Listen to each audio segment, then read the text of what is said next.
in the anime space, we're usually the most concerned with who's the strongest, who beats who in a fight, who no-diffs who's at the top of the tier list. But sometimes it's also interesting to think about the weakest. For example, me. I'm weak as hell, bro. Have you seen my arms? So I thought it would be interesting to ask what would happen to me if I was placed in some of the extraordinary circumstances we see in things like Fate. How long would it take until I am utterly and completely destroyed? Because let's be honest, I'm not surviving most of those circumstances.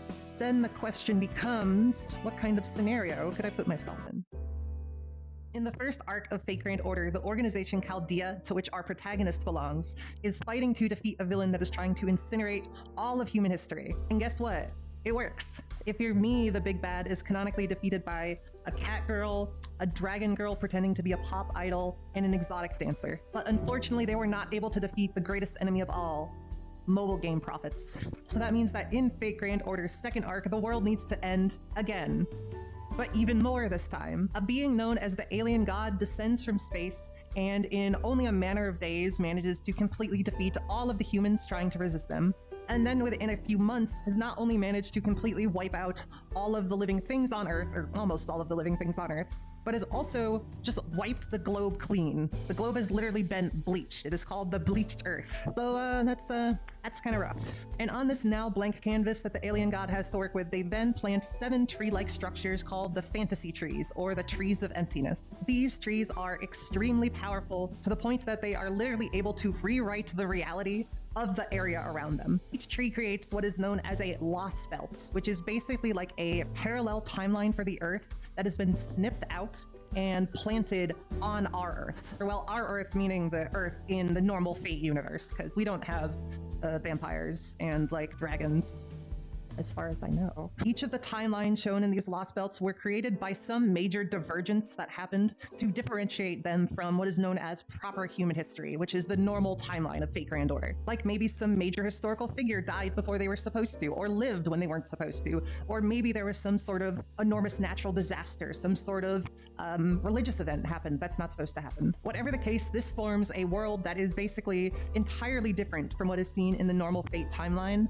and now 7 of those are planted across the bleached Earth. And the whole reason why the alien god is doing this, they're not just doing this as some sort of like science project, they're doing it because the idea is that as that timeline continues forward, it will grow, it will generate energy. I think that everything in Fate comes down to, oh, this will generate energy. We need to summon Galileo to fight Amelia Earhart because it'll generate energy. And once this process has been successful, the alien god themselves will be able to use the tree of fantasy to descend down to Earth. So that's why they're doing this in the first place. So now it is up to our protagonists in Chaldea to once again destroy these 7 lost belts and try to save their original world.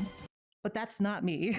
I'm just a normal person. I'm not special. I don't think I'd be able to make friends with a dinosaur or a humanized space probe. I wanted to figure out if I was dropped into each of these 7 lost belts, where would I be able to survive the longest? So what we're gonna do is I'm gonna go through each lost belt from 1 down to 7 and give them a rating based on how long do I think I would be able to survive. A couple of quick caveats. I will say this is only going to reference material up through Ordeal Call 1 in Fate Grand Order, because that's what's current in the global version of the game.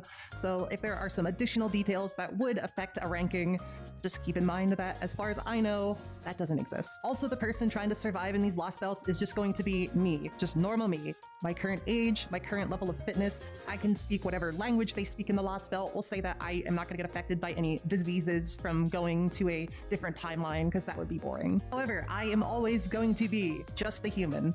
Even if the dominant species has changed, I'm not going to change to match it. This isn't Kingdom Hearts.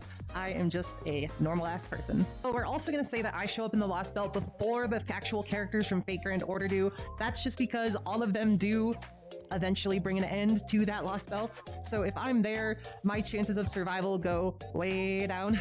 With that all being said, let's get started with...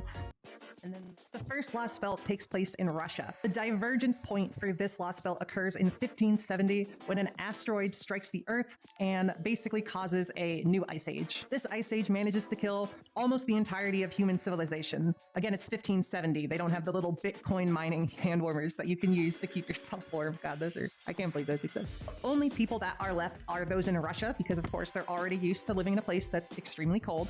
But even there, 90% of the population has perished. So Ivan the Terrible, the current ruler at the time, tells his core magicians that they need to save what's left of humanity. They do that by merging all the remaining humans with magical beasts in order to form what are known as the Yaga, which are half human, half magical beast, kind of like wolf people. Ivan himself is combined with a titanic primal beast that they discover. It's basically like a mammoth the size of a mountain, and he becomes the ruler for pretty much the rest of Russian history up to modern day. So now in the Russian Lost Belt, it's just a very harsh place to live. People are constantly scrounging for supplies. There are beasts that attack them. The ruler has them under a pretty tyrannical thumb. But here's the good news. I don't need to worry about any of that because I'm just gonna instantly die. We're told that the temperature in this Lost Belt is negative 100 degrees Celsius. Even the normal fake Grand Order protagonist, with their mystical protections, is still in danger of freezing. Meanwhile, I am wearing shorts and a belly shirt.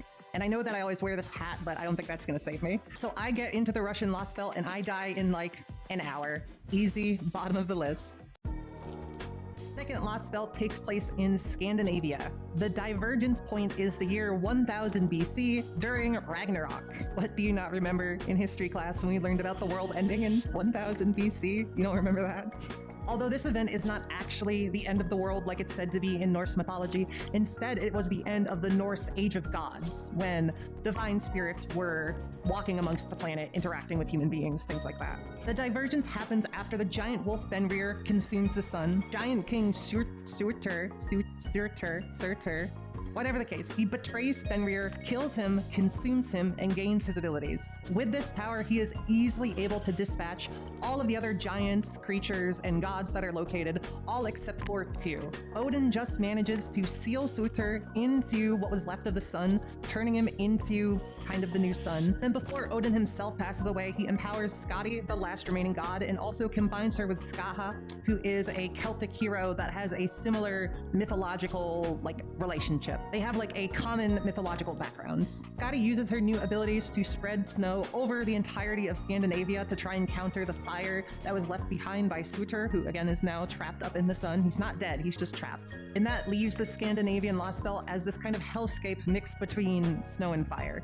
Okay, so that's the setup for where I am going to stick myself into what's gonna happen to me. So there are actually still some humans left living in this Lost Belt. Skadi works alongside what remains of the Valkyries in order to create 100 safe villages that keep the humans safe from the snow, from the fire, and also from what's left of the giants, because again, their king was the one who was trying to destroy the world, so they're kind of just roaming around, waiting till he comes back. I wonder what happens by the end of the story. However, this world is very much one that's basically just in a delayed apocalypse. Things are not going well.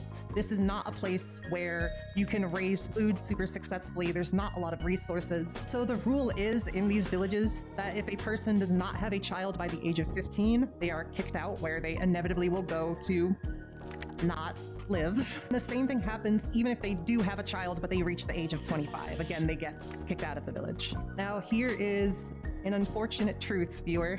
I am not under 25. As the kids might say, I am hag maxing. So I show up in this Lost Belt, even if I can make it to a village, it's not gonna take that long before the Valkyries find me and kick me out. So final score, I'm living a couple days, maybe a week, because I am definitely not surviving if they're kicking me out of those villages. We're finally going to get out of the cold regions in Lost Belt 3, which is located in China. This Lost Belt split off in 210 BC at what would normally be the end of the lifespan of the Emperor Qin Shi Huang. Again, I'm sorry if I pronounced that bad. The Emperor, I think every single person who's ever held the title of Emperor in history, had been seeking out a way to become immortal. But the difference in this Lost Belt is they discover the body of Netzach, the actual body of the actual person, not the servant. And in Fate, Netzach is kind of like a magic android. That's what her body is reconstructed from. So they're able to study it and basically hyper advance their technology, both in terms of just normal traditional technology and also magical technology. The Emperor transcends into a mechanical body and then using this new technology manages to not only stay in charge of China up until the modern day, but also conquers the entirety of Earth. And honestly, in the modern day of this Lost Belt, things are kind of a mixed bag. On one hand, the Emperor, since they've been alive for so long and have had access to all of this magical and traditional technology, has managed to wipe out so many of the world's problems. Poverty, gone. Famine, gone. I think almost all diseases are eradicated. They are able to create warriors who are so strong that they are able to easily go toe-to-toe with servants in a fight, including what is now probably still one of the most annoying fights that I've ever had to deal with in Fate Grand Order. I really hate that fight.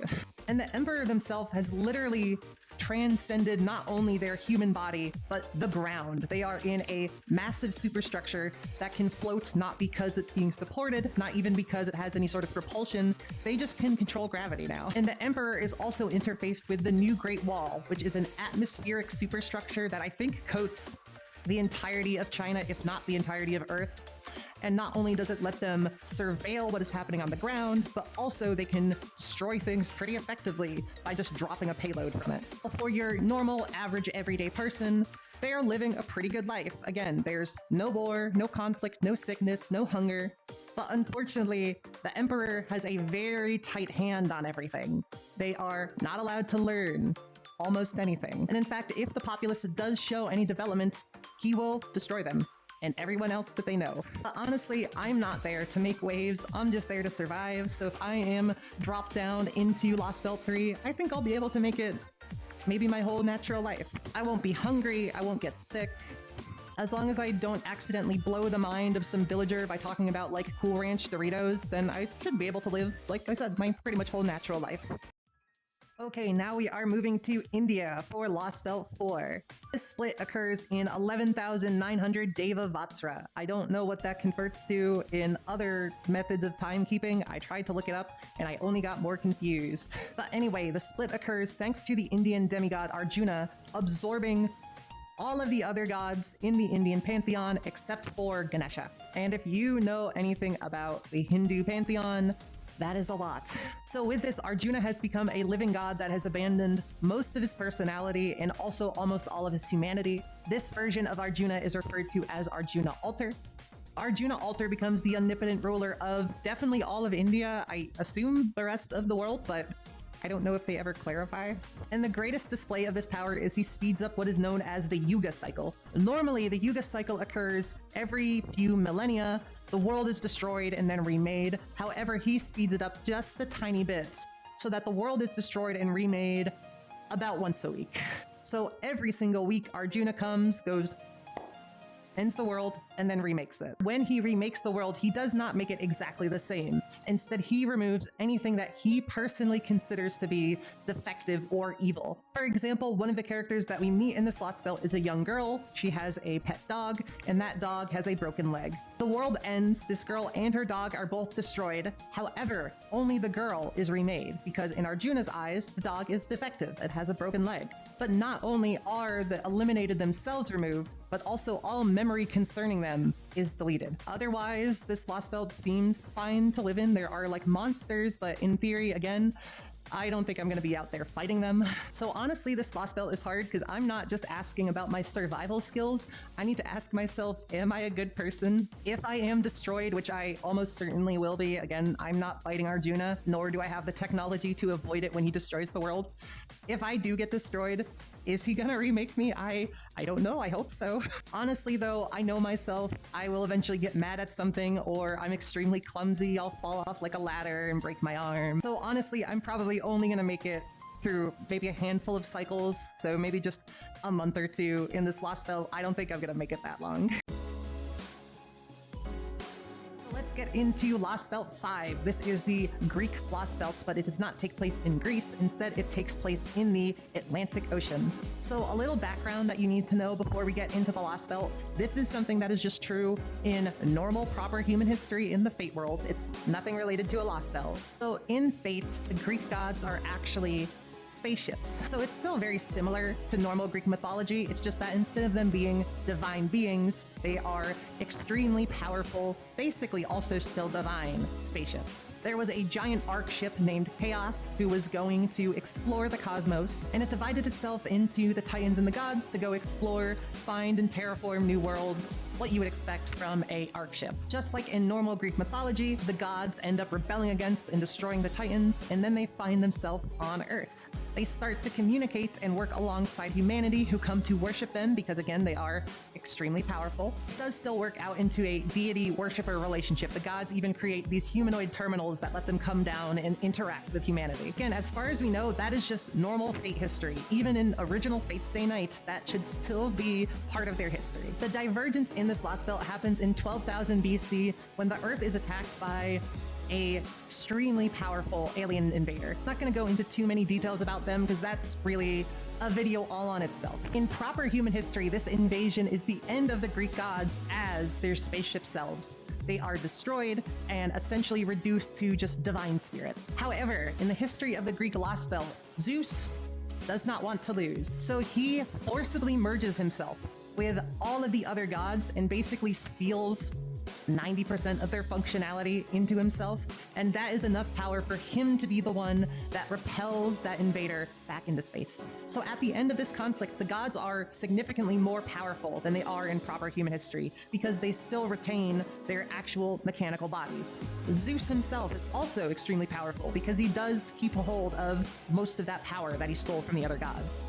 And as a result, the rest of the gods kind of distrust Zeus, and that's going to come up in another few thousand years when there is a civil war between the Greek gods.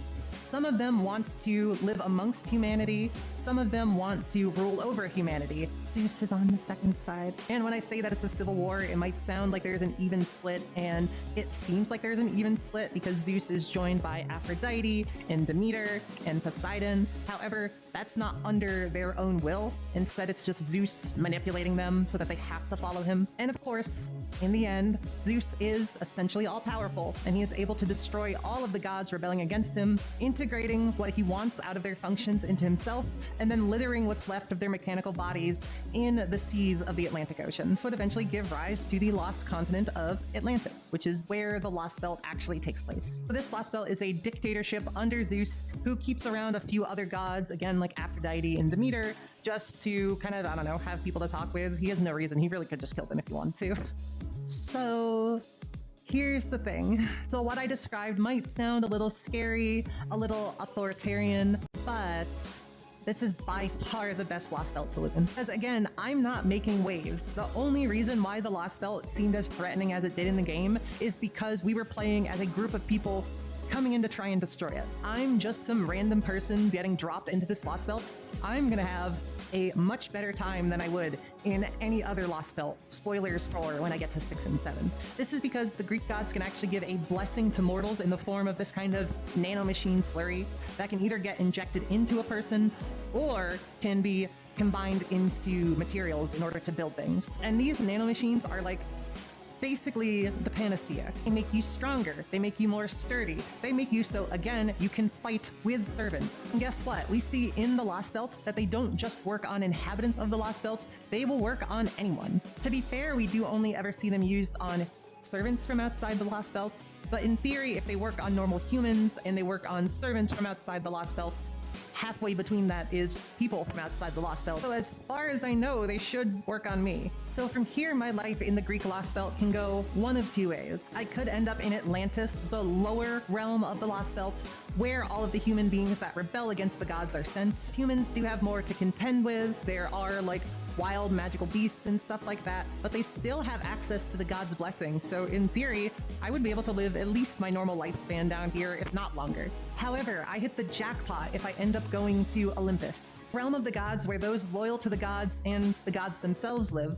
This is as close to a utopia as we see in the entirety of Fate Grand Order. People living in Olympus have access to a blessing from Demeter called Ambrosia that effectively makes them immortal. We meet a pair of twins living in Olympus that are both like 10,000 years old, and they show that if they become injured, they heal almost instantaneously. And the people that live in Olympus basically live an idyllic lifestyle. They're encouraged to learn, to study the arts, and they basically have an eternity to do so. Now, of course, they do have to contend with the existential ennui about a infinite lifespan and the fact that eventually everything will get boring and you won't want to keep living anymore. But I am not instantly freezing to death, and I'm also not going to be destroyed and remade every week. So I think that this is easily going to go at the top of the list. At the very least, a normal lifespan, and most likely an extended lifespan. So now we're going to move into Lost Belt 6, which is located in the area of the United Kingdom. And I have bad news if you thought that the Greek Lost Belt was getting a little bit complex. They only get worse from here. And the British Lost Belt is a great example of that because it involves time travel, it involves multiple different versions of the same person. And honestly, the weirdest thing is that it's not even actually a Lost Belt. It's a alternate reality that is as viable as proper human history. But none of that is really that important to figuring out my survival, so we can kind of keep it simple. So speaking of keeping it simple, luckily the British Lost Belt has a diverting point that is going to sound kind of familiar. That's because the British Lost Belt also diverts 12,000 years ago with the arrival of that alien invader. However, in this version of history, there is no super strong Zeus to turn them back. So instead, we need to rely on what normally repelled that invader in proper human history, which just happens to be this certain sword. You might have heard of it. It's called Excalibur. In normal proper human history, Excalibur is what repels that alien invader. However, in this Lost Belt, Excalibur is supposed to be crafted by 6 fairies. And when confronted with the literal end of the entire planet, they go, eh. They just don't do it because because fairies suck. That is the main takeaway of this Lost Belt, is that fairies are the worst. So the 6 fairies do not craft Excalibur, and guess what? The world does get destroyed. Very similar to the bleached Earth, actually. Almost the entire Earth is wiped clean, almost all the living things are killed, and in fact all of the land masses are erased. So all that's left is a giant ocean and those 6 fairies that decided not to do their job. So the spirit of the Earth, Gaia, decided to punish them by sending a beast god named Seranios. You tell me how to pronounce that. I have no idea. You say it, Gaia sends him to the surface of the planet to punish the fairies because they're being assholes. However, the big fluffy man is a terrible judge of character. So he not only doesn't punish the fairies, but in fact he's like, oh, it's okay guys, you can just sit on top of me, just live on me for the rest of your life, because he is enormous. So at this point, the only living things are those 6 fairies, big fluffy guy, and also a single human that was left that was used by the large fluffy man as his priest. But remember, what was the key takeaway of this Lost Belt again? Yeah, it's that fairies suck. So the 6 fairies with this large man who, again, it's the only reason why they're not just floating around in an endless ocean, they decide, hey, you know what we're gonna do? We're gonna poison him, we're gonna kill him, and they do.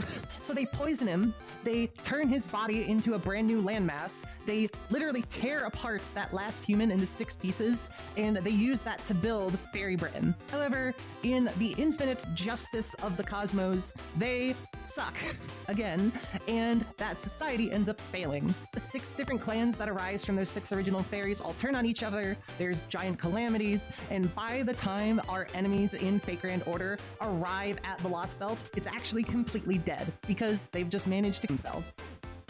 Because they've just managed to wipe themselves out. Fortunately for them, the person that Kaguya is fighting against manages to summon Queen Morgan as his servant. And Queen Morgan is also a fairy. Or she's at least like partly a fairy, depending on the version and the interpretation. So the servant version finds out that she also existed in the past, sends information back to her past self, and her past self is able to use this information to basically take over Fairy Britain and stop it from destroying itself. So instead, what this Lost Belt ends up being is this odd world kind of managed by Queen Morgan, where the fairies are all putting on kind of like a semblance of human civilization. They don't really understand why they're doing the things that they do. They're kind of just emulating the stories that Queen Morgan has brought about proper human history. For example, the concept of gods do not exist in this Britain. However, they still have cathedrals because they're like, oh, well, we're supposed to build these. We don't know what they're for, but we're supposed to have them. So what happens to me when I Fortnite drop into this Lost Belt? Well, It's probably not going to be good. The fairies are very capricious with human lives because, again, there are a race of kind of like cattle humans that have been risen from the remnants of that one last human that was left that they tore in pieces. And when I say cattle, I don't mean that they're literally cows. I just mean that they're treated like livestock. They're used as slaves. They're kind of just killed on a whim. They're made to fight each other. And even though there are kind of like rebellion groups or certain fairies that want humans to be better off, they still don't really get that far.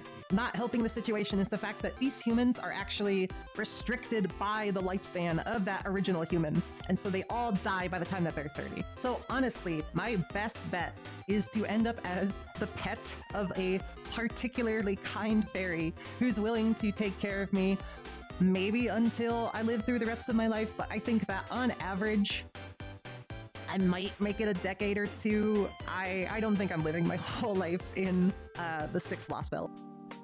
All right, we got one Lost Belt left. This one is located in South America. So I'll just say, because I've made this mistake in the past, and it's legitimate that people have called me out on it. So there's going to be a lot of stuff in the South American Lost Belt that is actually more Central or North America. That's not me. They call it the South American Lost Belt because it is located in South America. So just so you know, that's why. So the South American Lost Belt is actually going to have our furthest back divergent point. It is going to diverge 300 million years ago. It's the end of the Carboniferous period, and you know what arrives way ahead of schedule?